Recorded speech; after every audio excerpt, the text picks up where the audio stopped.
eu não vou votar nem Lula nem Bolsonaro. Meu negócio é Jesus. Tá, Jesus é candidato? Não, gênio. Então, enquanto Jesus não for candidato, não tem como votar em Jesus. Então, o cara que se assemelha mais aos princípios e valores e representa o povo cristão é Bolsonaro. Agora, que existem várias pessoas ainda hoje que utilizam do Bolsonaro para poder colocar uma imagem de redenção, como se assim, ele fosse quase Jesus ou intermediário ali de Deus, tem gente que faz isso. E a gente precisa separar ali essas pessoas. Mas não fazer com que nenhum cristão deixe de falar sobre... O Bolsonaro não é o nosso guia espiritual. Ele não é um pastor e nem um padre. Ele é um presidente. A ponte para Deus continua sendo Jesus Cristo. Timóteo, né? Não há nenhum intermediador entre Deus e os homens a não ser Jesus Cristo.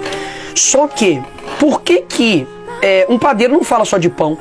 O eletricista não fala só de eletricidade. A gente, cristão, a gente só pode, entre aspas, falar só digamos assim, da igreja? Não. A gente pode se envolver em outras coisas. Uhum. O que não pode acontecer, que eu entendo você, tá? Que tem essa, digamos assim, esse receio, essa dificuldade com a igreja e política, porque muitos vagabundos usaram da igreja para poder se eleger.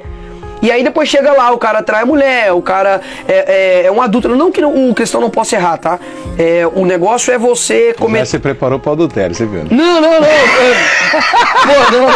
Eu tô dizendo o seguinte sentido, porque quando eu falo isso, muitas pessoas podem achar, tu tá querendo pagar de perfeito. Não, cara, eu erro, eu falho, eu tenho minhas tentações. Pô, eu tenho 26 anos de idade, eu sou ser humano como todo mundo. Só que eu compreendi que quando você não ocupa um lugar, outra pessoa vai ocupar, não vai ficar vazio. Então o que aconteceu?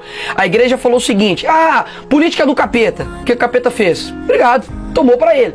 Porque televisão é do capeta. Bicho, o meu pai, ele era da Assembleia, e sem falar mal aqui da Assembleia, porque inclusive é uma igreja que dá muita base em termos de educação, escola bíblica dominical, etc, intelectual.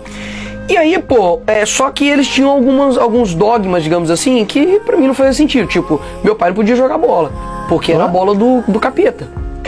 Era a bola do capeta, você não podia jogar Nicolas, quando eu era pequeno, minha mãe era testemunha de Jeová, nada me assusta. Entendi, tipo assim, já tá no nível master, né? Nada. Não, tudo bem, eu sou amador aqui perto do profissionalismo, não é seu. Mas assim, tinha isso, e aí a gente acabou, o povo cristão ficou frustrado, sabe, com os cristãos da política. Só que, cara, eu posso abrir aqui, na real, porque eu não lembro o livro. Claro, a primeira... Esse aqui é o livro que o Nicolas me deu, como Lula chegou ao poder injustamente, deixou... Canalha, 1000 vezes. Se eu virar pra câmera a capa, eu não posso mentir, Maurício. Eu primeiro preciso mentir. Verdade. Porra, eu tô mentindo. Verdade. Pô, esse meu livro aqui, mostra pra câmera aí, cristão, aqui que eu mostro. O Cristão e a Política, eu lancei esse ano aí com muito carinho, Descubra Como Vencer a Guerra Cultural, e eu falo sobre isso. Leia, você vai entender o que eu tô falando aqui. Já na primeira frase aqui que eu coloco, resume muito essa questão que é do Spurgeon. Fala aqui, só os tolos acreditam que política e religião não se discutem.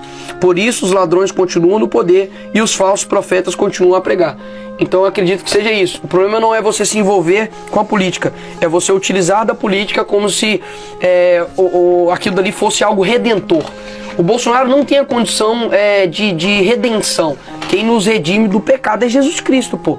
Mas tem gente que fala assim... Rafael, eu sou cristão e algo que me incomoda é ver o nome da igreja ligado ao Bolsonaro. Te incomoda isso, visto que a igreja tem vários rótulos e um nome político atrelado a ela é mais um para combater? Legal, vou explicar isso, pessoal. Boa cristão pergunta. E não cristão, vamos lá. Uai, seu app de vídeos curtos.